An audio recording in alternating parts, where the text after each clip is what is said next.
Before doing this exhibition, I did a lot of research. I went to different sites in the Caribbean, and one of them was the Royal Palace in Haiti. It's now an archaeological artifact. It's preserved, it's a world site, but it's never been able to raise enough funds to restore it.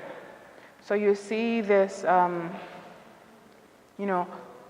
gorgeous archways and the columns. It's like if you were going to Greece and you just see the bones. So I wanted to create an architecture that suggested that time period and that level of inherited history within something like this. One of the great things about working with such a high gallery is that you can play with different time periods. And so I wanted this archway to feel like a fragment, like something that came out of a different time. And so we had after beautifully painting this, so if you see like this kind of pinkish tone here, that was a layer of dark red. There's like all these layers, kind of like a traditional Renaissance painting would have been built, from this like warmth to cold, to then break it down. So we had fun hammering out the stairs to kind of suggest like if this was a part of someone's preserved space.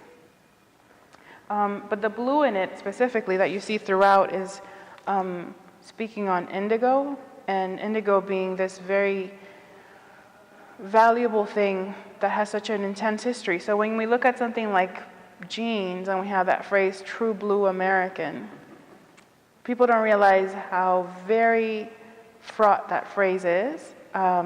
Indigo, the best indigo comes from West Africa, and it was used as a status symbol.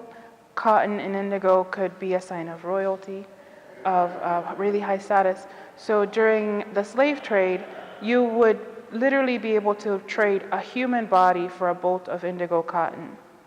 And then that mastery of that technique was brought to the New World and became one of the most profitable crops of slavery that was then used to further promote slavery and then to create this American identity that we value so much today, and then we take so easily and we say true blue American.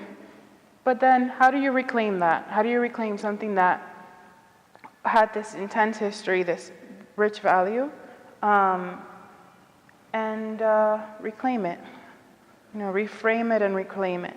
So I juxtaposed the patterns that I invented, that I had made up, with some of the original templates for West African indigo stenciling, indigo printing. And you see them more as you go around in the space.